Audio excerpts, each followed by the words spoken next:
Ladies, gentlemen, fellas, it is here. The final thoughts for week 6 of the NFL season right now. We got 11 games on this main slate to be breaking down, and I hope you're all having a fantastic start to your Friday if you're watching this, or whenever your weekend is starting up for you. It's going to be a fun time this weekend as we start to get more into that fall weather, that fall football, and it's feeling very good. So we're going to go through, as we always do, if you're brand new to the podcast or the YouTube channel, we're going to go position by position to where my final thoughts are. And there's a little bit of a caveat to that because this weekend will be the closing thoughts podcast on Sunday mornings, where it's going to be on Patreon. You can find that down below, as well as all my projections, rankings, models, and a bunch of other content over there for my premium type of stuff. And that's where I'll go over my GPP exposures, things like that. But this is going to be basically my player pool to this point. Obviously letting you know that Friday morning, there's still going to be some injury news that we hear about on Friday and some big pieces of injury news to keep an eye out for. Julio Jones, DJ Shark, some other players that we can touch on as well during the video, but just keep an eye on that as well. You can use Twitter, obviously the best source for any type of curating of data and curating of information and injury news is where I would say to just be tracking that. And then over the weekend, my projections and rankings, all that stuff will be updated based on any injury news and players being in or out. Before we get into this bad boy, hit me with a like button if you would. Thank you so much. Appreciate you all in advance. And a big old subscribe button pops up on YouTube.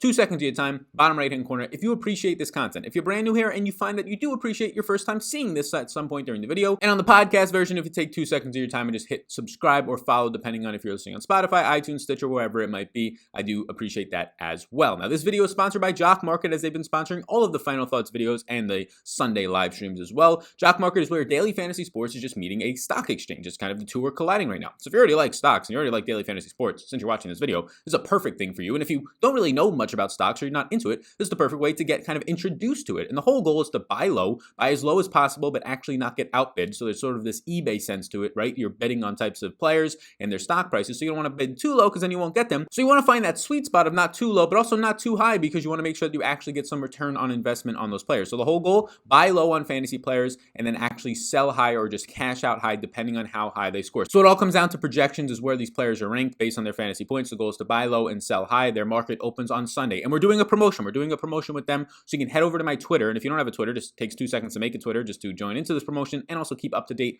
on a lot of injury news. So basically what you do is if you deposit before 12 p.m. Eastern time on Sunday, that is October 19th, you would tweet a screenshot of your balance up top so that we can see that you actually have deposited something into that balance. And then you would tag Jock Market on Twitter, which is at Jock Market, and then myself at Sal Vetri DFS, and you will automatically be given an extra $10 bonus, and one lucky person will be giving a $50 bonus. So just do that. If you need more clarification, it will be pinned up a step-by-step walkthrough on how to do so on my Twitter at Sal Vetri DFS. So thank you, Jock Market, for sponsoring this video, and thank you for the extended giveaway to the community. I appreciate that a ton. So what do you say we get up in this video right now, starting at the quarterback position? And it's an interesting week because we don't have a lot of head honchos on the slate. So you're not going to see, I mean, you have Lamar, but you don't have Mahomes on the slate. You don't have Russell Wilson. You're not going to get Josh Allen. So some of the players that have really been popping off to start this quarter of the season so far or so. So you're seeing a lot of ownership going to interesting players. Now, naturally, no Dak either because he's obviously hurt. You're not getting a lot of ownership just overall on one player. A lot of the ownership right now is balanced out. Normally, quarterbacks will generally become 5% owned for the most part. There's only like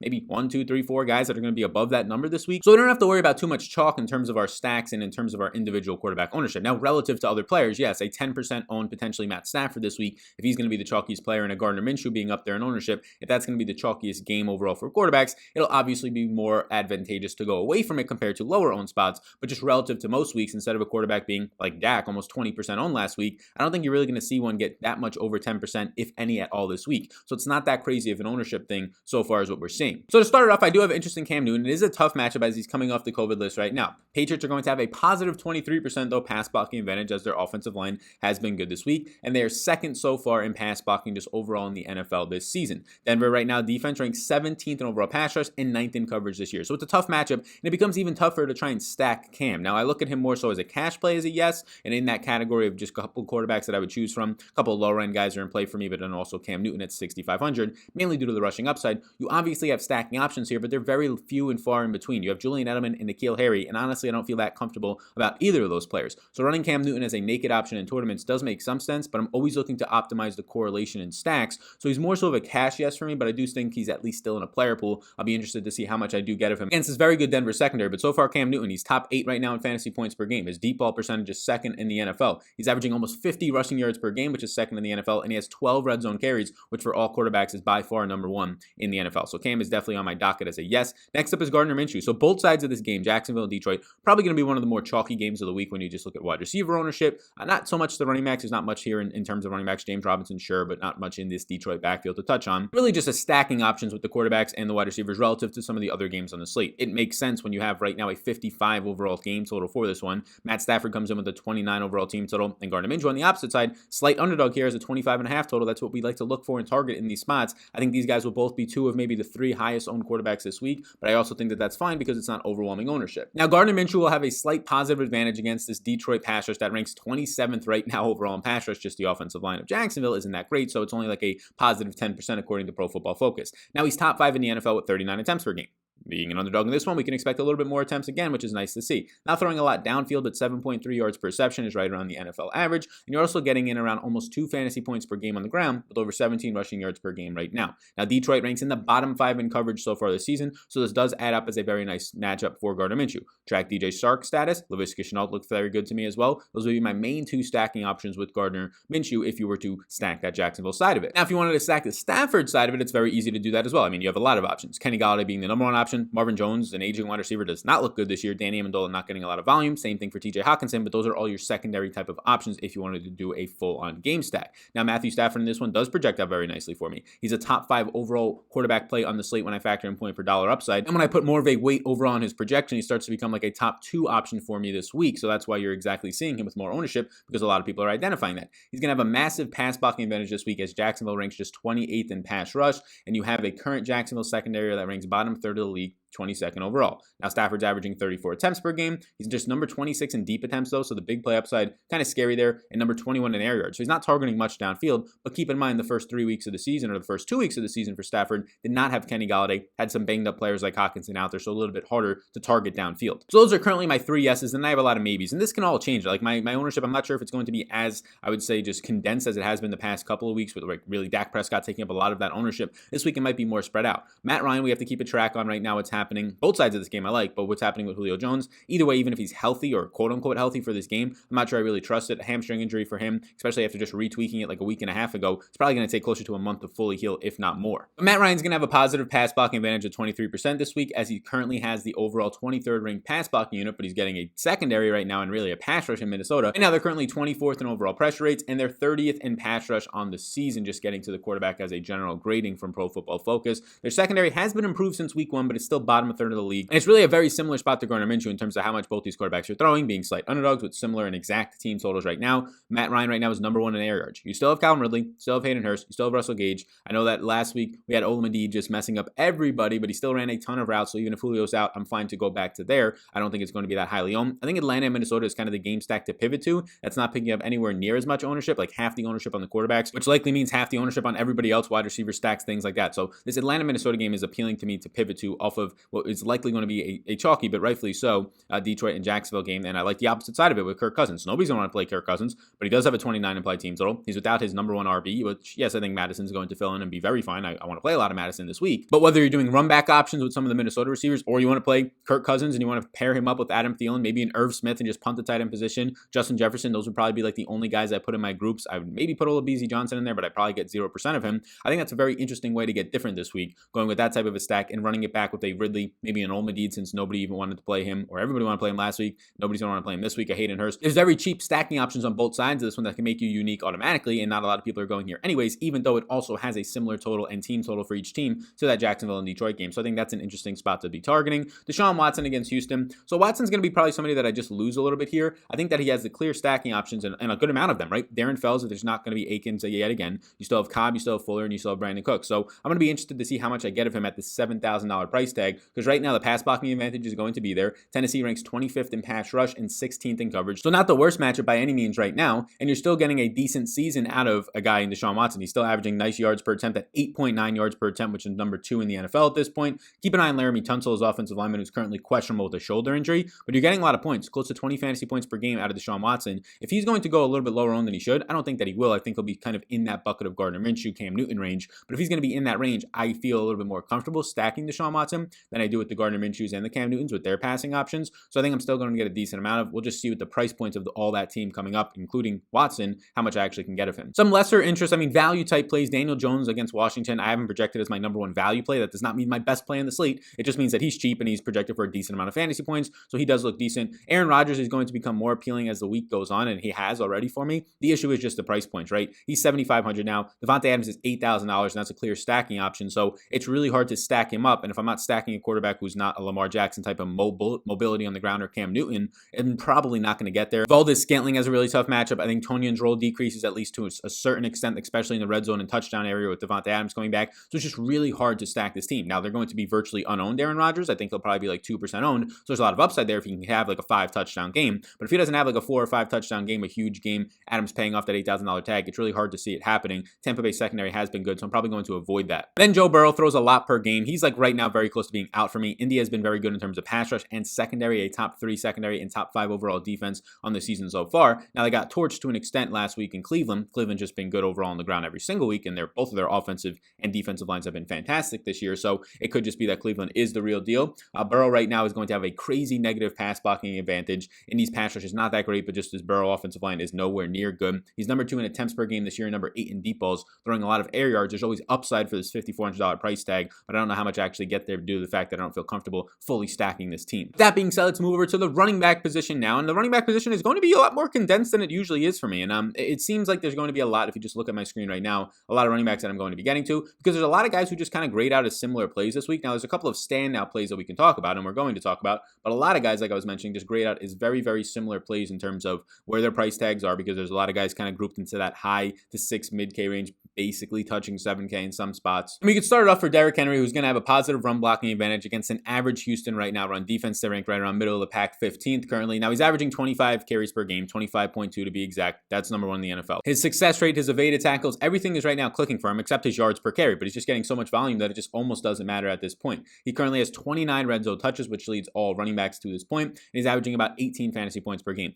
Derrick Henry, I have projected for north of 20 fantasy points. He's a very strong cash game option. He's a very strong GPP option. Derrick Henry is also going to be picking up a ton of ownership, and so is the next guy after this in Alexander Madison. When the week started, I saw people saying, oh my God, he's $7,200. Yeah, he should be. He should probably be more than that, to be honest with you. And so should Derrick Henry. You have Alexander Madison coming in as a favorite in this one with a 29 team total. So this is the perfect things you want to see. A crazy high team total as a favorite. For running backs, that's very good. Now, a guy who's going to see probably all the workload at this point this week with no Dalvin Cook being out there, that seems very appealing, as Madison last week alone had 23 overall touches for 100 and almost 40 total yards. He's going to be involved in the passing game. I think you can just chart him down for like 18 attempts in this game as long as he stays healthy. Again, he's going to be chalky. Him and Derrick Henry are probably going to come in both above 20% owned. Maybe the only running backs to come in above that number. I don't think they push 30%, but 20 to 25% ownership this week is what I'm going to be projecting. So Derrick Henry and Madison both look good. I think you can play them both in cash. They're more so, I'm not really that interested in cash games this week, the way that the kind of slate plays out. Henry, I'd want more so in cash for $100 more, just a little bit more security in the overall touches and volume, since we have more weeks of him being the starter as opposed to Madison just his first week coming this week. But Madison's still going to get a lot of work in a positive matchup against Atlanta defense right now that ranks 23rd in tackling and 22nd in run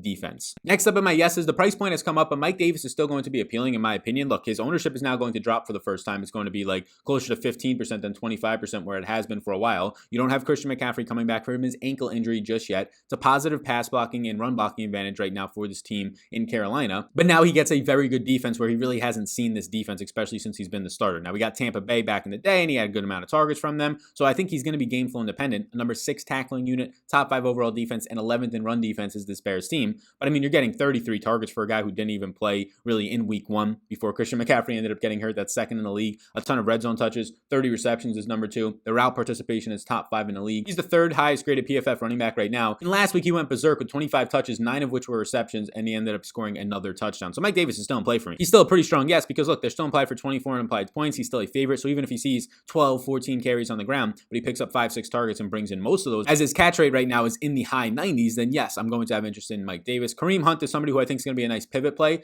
A lot of people are going to see the matchup here. Now, he's going to still be owned, right? There's not a lot of guys in the slate to choose from. He's had a lot of production. He continues to have production, but in my opinion, he should be closer to 25% owned, and I don't think he'll maybe be right around 15% owned is what I have and I'm seeing in projections. And Kareem Hunt's matchup this week is brutal, right? He gets a Pittsburgh team that's not the greatest of matchups by far. Pittsburgh ranks 4th overall in run defense and 28th in tackling, though, which is where Kareem Hunt has been good. Getting some yards after contact, right? right there. And last week, what you saw him having was 24 opportunities. He ended up seeing 23 overall touches, brought in a touchdown reception and 3 receptions. So you had Dearness Johnson. 2 weeks ago, he was getting a lot of work. That's not going to be his role. Kareem Hunt was banged up. Kareem Hunt came in and took over the majority of the workload, where Johnson did see 9 opportunities, 1 reception, and 8 rushing attempts in week 5, but it's mainly Kareem Hunt's backfield right now. And Kareem Hunt, even as being the 1B to the 1A of Nick Chubb for the first couple of weeks, is still in a spot where he's like top 5 in overall red zone touches. He's going to continue to be involved in a major way. He is an underdog, but just expect that to mean more passing game work. I think he's a nice little play right there. And these are all the guys who look very similar. Mike Davis, Kareem Hunt. Next up, Jonathan Taylor, 6,400. I could say a lot of good things about this. He's an 8-point favorite in this one. Continues to get all the red zone work. Continues to get a lot of overall touches on the ground. Not getting that much touches in the passing game. Nyheim Hines, the backup, is getting more work in the passing game right now and more routes run. He's only ran about 60 total routes this year through 5 games. That's not great for Jonathan Taylor by any means, but he's getting all the red zone work, and you could expect him in this type of a game flow to probably see somewhere between 16 and 18 touches. If he can get some more passing game work, maybe touches at 20s. So Taylor's going to be a yes for me. He's also going to pick up similar ownership to all the guys that we've been talking about. The next guy up who's going to pick up a lot of ownership and be chalky, and it's kind of hard to get away from it, especially in cash games, is David Montgomery. They just didn't price him up all that much against Carolina here. They're going to be a slight underdog, not too concerned. Only a 21 implied team total, but the passing game work for this guy has been absolutely insane as of late. I mean, he's top 8 in targets from running backs right now. The last time we saw him, he had a career high 7 receptions. He's going to have a positive pass blocking advantage this week, as the Panthers rank dead last, 32nd against the run. Everything just looks good right now. He's top 10 in route participation amongst running backs, and all these numbers seem to be trending positive. He's seen 5+ targets in back-to-back games, and again, 7 receptions alone in that last game. So even when he has a bad game, just like 20-something yards and a touchdown against a good Tampa Bay defense on the ground, he's still able to now game flow and depend that through 2 games through the passing department. And he has the complete opposite matchup in Carolina than he did Tampa Bay on Thursday Night Football. So Montgomery is my final yes. And then we get into a lot of maybes, which is just more guys who could kind of bulk into a, okay, they could look decent category, right? You have James Robinson, who's going to be like 15% on. Miles Sanders, similar bucket right there. Ronald Jones is definitely going to be lesser owned this week. We just have to keep an eye right now on what's going to be happening with Leonard Fournette. If he's out yet again, I like Ronald Jones against Green Bay. Yes, Ronald Jones at this point is like one of the most efficient running backs in the league in terms of DR, success rate, seeing over 19 opportunities per game right now. Just keep an eye on Leonard Fournette's status, because Ronald Jones does become more appealing to me in a game total with a 54 game total. Slight underdog, but we do see him getting the passing game usage. I do think that Joe Mixon, James Conner will be a little bit lower owned. I think that it's an interesting spot to target as a favorite right now. That James Conner might actually be, now he's expensive, but he might actually be the Miles Sanders play that we called last week, the Joe Mixon play that we called the week before that. Those guys were a little bit cheaper, but the big thing was that they had upside and their ownership was low. He has a lot of upside. He's a 3.5-point favorite with a 27.5 implied team total here, and he's not picking up any ownership. Expect James Conner at this price point, when he's priced around Mike Davis, Madison, Henry, Hunt, all those guys around him are sucking ownership, to be 5% owned, 6% owned, somewhere around there. So this isn't the type of play that you go ahead and put in your cash lineups, but if you're somebody who plays 3 max, this is the type of pivot that you make off of a chalky Alexander Madison, and you say, okay,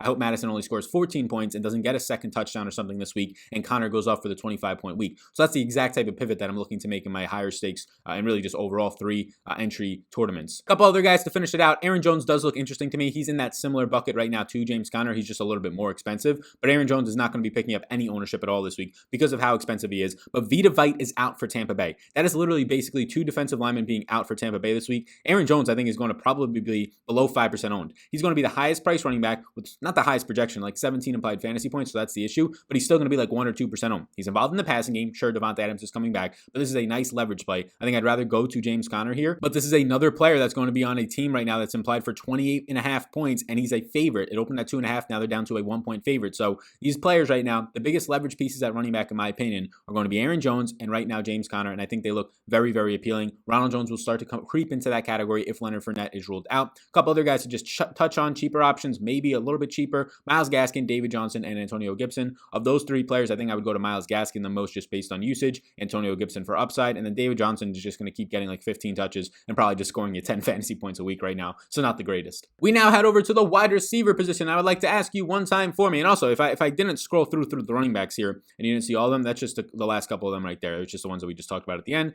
Now the wide receiver position, if you would be so kind, hit the like and the subscribe button on the YouTube video. Take a second of your time and just hit the heart button, whatever it might be on your podcast, to subscribe and follow this podcast. Takes 2 seconds. And check out Jock Market. The offer will be up pinned in my Twitter on my profile at Sal Vetri DFS. You can find my Twitter linked in the description to get there quickly. Basically, all you do is download the app, deposit before Sunday at noon for Jock Market. You take a screenshot of your balance at the top of the screen. There'll be a picture on my Twitter to show you what to do. And then you just tag Jock Market and myself, and bam, you just got yourself free $10 rooskies. And again, depending on how many people do this, it might only be like 10 people that do this, and then you have a 10% chance of getting an extra $50 rooskies. So be sure to check that out. It's pinned up in my profile at Sal Vetri DFS. You can like it, retweet it, whatever you want to do. But to enter the contest, just follow the rules and screenshot and tag us both. Wide receiver position, I like a lot of them, and they're mainly the main ones that I like are going to be tied to the quarterbacks that I get the most of, that we already talked about a decent amount of, where I'm probably going to be going the most part for that. So you do have Adam Thielen this week against an Atlanta team. And I discussed liking to get to Minnesota and Atlanta as maybe as a leverage spot off of that Jacksonville game. And honestly, I like it even more. So you have Adam Thielen on the Minnesota side of this one at 7,300. He looks like a clear stacking option for a team with a 29 implied total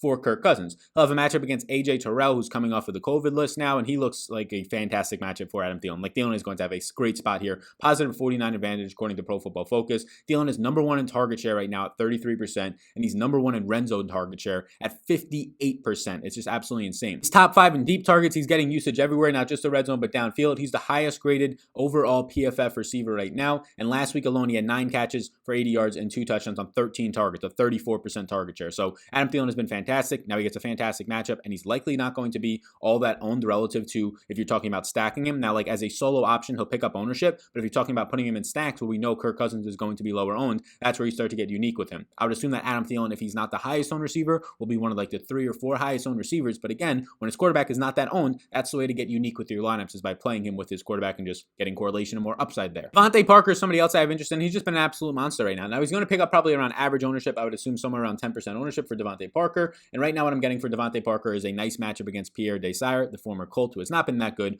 Positive 34% advantage for Parker at this point. He's been seeing close to a 20% target share. He's been very nice right now, averaging over 14 fantasy points per game, and he's coming off of a couple of really big weeks. What you're getting is a 6th overall contested catch rate. That's kind of been his thing. Not the greatest yards after catch guy. He's just a contested catch artist at this point in his career, and that really started to break out last year. He's been kind of average everywhere else, but he's been coming on the last couple of weeks as he's been getting healthier from a lower body injury. Now, Kenny Golladay is also going to be somebody who's very owned because, in general, that game is going to be picking up a lot of ownership this week, that Detroit and Jacksonville game. Now, Kenny Golladay is going to have a good matchup if CJ Hernandez is going to be out, so do keep a close eye on that, because if he is out, it's the number one positive matchup advantage against Chris Claybrooks, who's the backup for CJ Henderson right now, so that's going to be a great spot for Kenny Golladay to pick apart. I have him projected very highly. He's going to be owned very highly, so if you're playing like single entry, this might be a pivot spot. If you're playing 150 max, you're probably going to be at or above the field on Kenny Golladay because he's one of my highest projected wide receivers and one of the best overall correlation plays with his quarterback this week. Through his 2 games back, he already has a 25% target share on 7.5 targets per game, averaging 60 yards per game. Looks very good to me. Another guy who gets just a lot of disrespect in my opinion, and he's not going to be highly owned this week, and it makes sense because of just the quarterbacks that he's playing with, right? Joe Flacco. But Jamison Crowder is somebody who continues to just produce at this point, and he's just too cheap. Now, he's not going to get a lot of ownership because he's priced right next to Parker, and the main one right next to Kenny Golladay is going to pick up a lot of ownership. But Crowder is going to have a strong matchup in the slot against Nick Neiman, who had a nice month of the season last year in 2019, has not had a good season so far this year, but he has a 30.8% target share this year. That's 4th in the NFL with close to a 20% red zone share. Even with Joe Flacco coming in last week, he still had 8 catches, 116 yards, and a touchdown on 10 targets,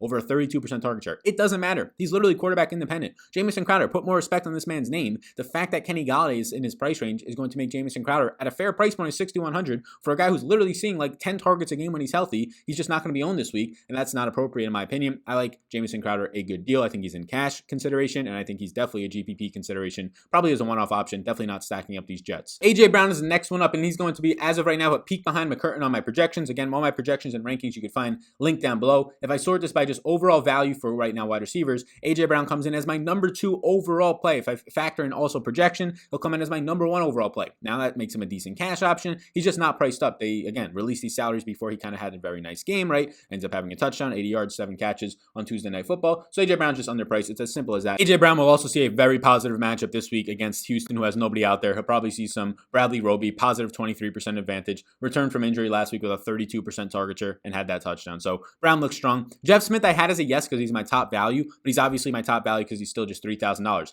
Jeff Smith was heavily involved last week. He's been heavily involved for 2 weeks now, and that's with 2 different quarterbacks, so you can trust it a little bit more. He just kind of stunk last week, and Joe Flacco couldn't get him the ball. Like, he'll see some Xavier Howard, so that's why he's a maybe for me now, because yes, Jeff Smith has looked decent out there, but Xavier Howard is also a good cornerback in my opinion still. He'll also get some Byron Jones, so not great in the secondary for Jeff Smith's skill set. But last week, only had 3 catches, 23 yards, dropped a touchdown, but 11 targets. He had a 35.5% target share from Joe Flacco. He's had a 27% target share in 2 games now. And right now, Brashad Perriman is questionable with an ankle. So this is why he's a maybe. If Brashad Perriman is out, Jeff Smith's going to play again. He's going to run a ton of routes, and he's probably going to see like another 5 to 10 targets at this point. Just hopefully bring them in. It is a tougher matchup, though, this week than it has been in the past 2 weeks for Jeff Smith. So just keep an eye on that. That's why he's not a yes for me, but he is my top overall value because at his current price tag, and this is assuming that Brashad Perriman is out, I have him projected for 9 fantasy points. At $3,000, it's going to make him like a 3x value, my only wide receiver to hit that metric. So it's less about his actual upside and more so just about the price point here. My final yes as of right now is going to be Laviska Shenault. It's very hard not to like what you're seeing out of Laviska Shenault, especially after last week. So he's had 3 straight weeks now with at least 6 targets, and last week he had his career and season high as a rookie of 8 targets. So Laviska Shenault looks very good. DJ Shark has been banged up, and Laviska honestly is starting to take over these last 2 or 3 weeks from a usage standpoint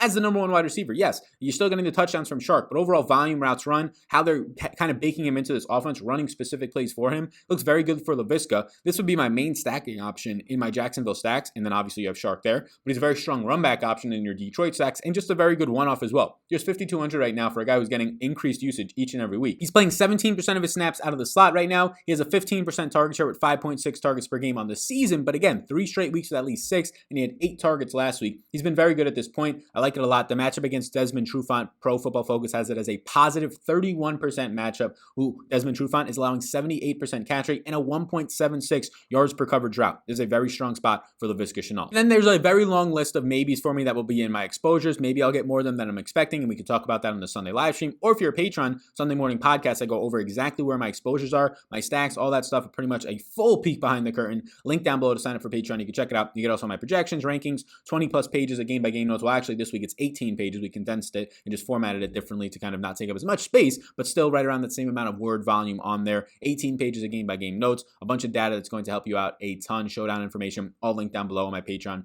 patreon.com/Sal_Vetri_. You can check it out. The more informed you are, the better the chance you have of winning. But you can see there's a lot of maybes. There are going to be ones that, like Devontae Adams, I want to get to him. I want to prioritize him, but it's just so hard when you have Kenny Galladay at $6,200, right? When you even have right now Adam Thielen at $7,300. When you have guys like AJ Brown at $56. So I assume I'm probably not going to get as much of him, especially if I don't get Rodgers, which I'm not expecting to. DJ Moore, Tyler Boyd, I do think is very interesting this week. He has a better matchup in the slot. He definitely has the best matchup of any of these right now Cincinnati wide receivers in the slot, a positive 27% advantage against Kenny Moore and Indy right now. He's seeing a 20% target share on 8 targets per game. That's crazy. He's seeing 8 targets a game, and that just amounts to 20%. That's how much right now his quarterback, the rookie Burrow, who's throwing 41 times per game, is throwing. It's just crazy. But I do think he has actually a very sneaky upside matchup. 5,800. He's not going to be nearly as owned as some of these other guys that we talked about who are in the yes category. I would assume that Tyler Boyd this week probably comes in somewhere around like the 2 or 3% owned margin. Maybe hits 5%. So I think that's very nice leverage there if you're talking about him. I would like to get to Terry McLaurin. I think he grades out very well for me. Right now, Terry McLaurin does grade out as like a top 7 overall value for me in my model. The issue is he's just picking up ownership. And if I can just fade him for the quarterbacks that he's going to be playing with, like Kyle Allen,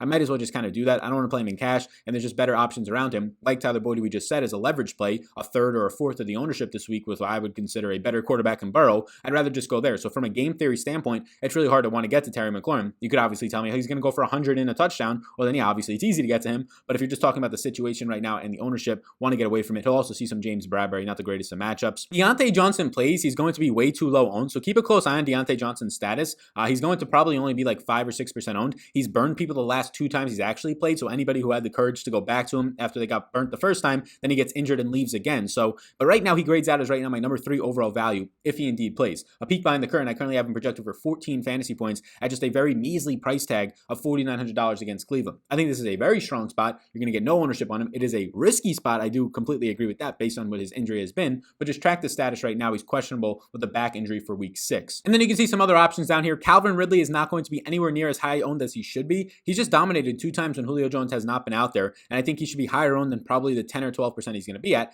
Obviously, the price tag of $7,800 is the issue, but we talked about the very cheap stacks you can get from this game. If you want to play, let's just say, the Kirk Cousins side of this one and stack up Adam Thielen, who is expensive, but you stack up Adam Thielen with a minimum price $2,500 Irv Smith, who we'll get to at the tight end position, and you want to run it back on the opposite side with a very cheap Olmedid, and then you have Calvin Ridley at $7,800. That's an easy way to get in a couple of expensive wide receivers, a cheap quarterback, and 2 cheap wide receivers, but a lot of points in this game. You can kind of soak it all up. So be sure to check that out, or at least try something like that out. Again, it's going to be risky. It won't pay off for you more times than not, but it's going to be different and be unique. And when it does pay off, hit a lot more money, not tie and jump a lot more people because it'll be way lower owned. And then there's just a long laundry list if you're watching on YouTube of guys that are down here. I currently have, I think, like 30. It's honestly not that long. It's normally in the 40s. It's like 30 wide receivers. Some other ones that are interesting to me, Jarvis Landry's overall target share is increasing.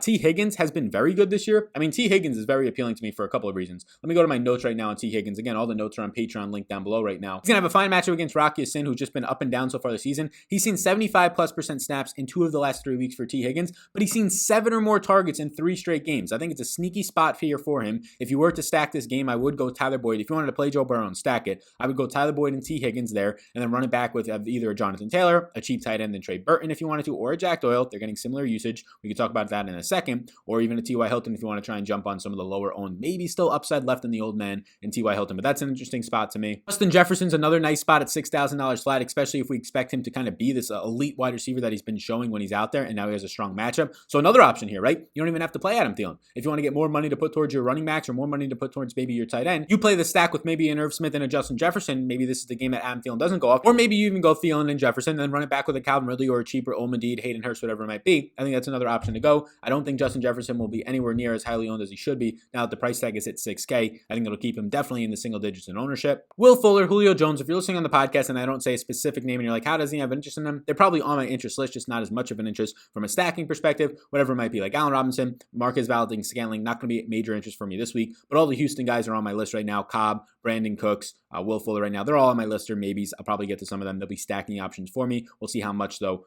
by the time Sunday rolls around when I have all my exposures done. Let's get into right now our tight ends to finish this slate out. Like and subscribe right now as we hit the tight end position. 2 seconds of your time as the button pops up on the screen. Honestly, look, I have no yeses. If you're watching on YouTube, you see, they're all maybes. What's that about? Tight end this week, you can do whatever you want. Just fill out the rest of your lineup. Some weeks you prioritize tight ends if it's in your stacks or if there's very good options. Like we've had a couple of weeks in the past, like Evan Ingram last week looked very good. Evan Ingram, if I talk about just value tight ends, he does look like my top graded value tight end this week. But he's also going to pick up ownership, and he's also not that far off from pretty much the rest of the tight ends this week. Like Evan Ingram and Jonnu Smith look very close to each other this week, and they're priced for it. $5,200 Jonnu, $4,900 Evan Ingram. I think they look like the 2 best options at the tight end position if you're talking about cash game options, but those don't always translate to tournaments because of stacking, because of just overall upside. Ownership, of course, is another one. I don't think that you're going to have as much ownership as you should on both of them because all the ownership is kind of just going straight through all the tight ends this week. Like guys like for me, Noah Fant and Mike Gesicki don't grade out that well, but obviously if they have like one more reception in my overall database and I just give them an extra reception and projection, they're going to start to look like some of the best plays. So tight end this week looks exactly the same for like almost every single tight end from like a value perspective, in my opinion. Not so much for cash. Like it looks a little bit better for guys like Jonnu and Evan Ingram and Darren Fells, like we talked about,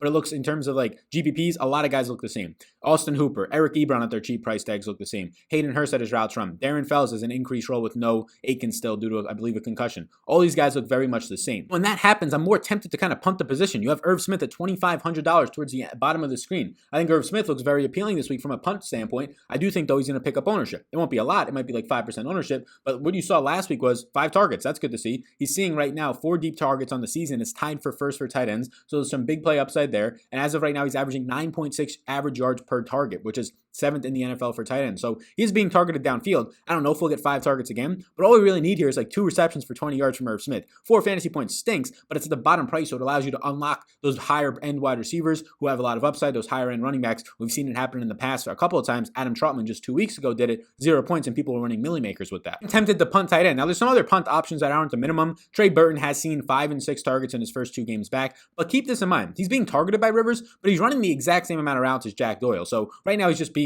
seen more, and Rivers likes to throw to him more, but it's a small 2-game sample. So although I do like Trey Burton at 3,100 and the usage we're seeing from him, the usage that he's getting from snaps and routes run, Doyle right now is playing more snaps and running similar amounts of routes. So don't be shocked this week if it's Doyle who sees 5 targets and Burton who sees 2, which makes me a little bit more timid to want to get there and just go all the way down and punt for $600 less to Irv Smith. Zach Ertz in a tough matchup. Look, Zach Ertz is still running a ton of routes. His route participation is up. He said that this is the week that he's going to, and he's preparing even more for production and that he needs to start producing. So he says he's in the gym right now on the field more with Wentz.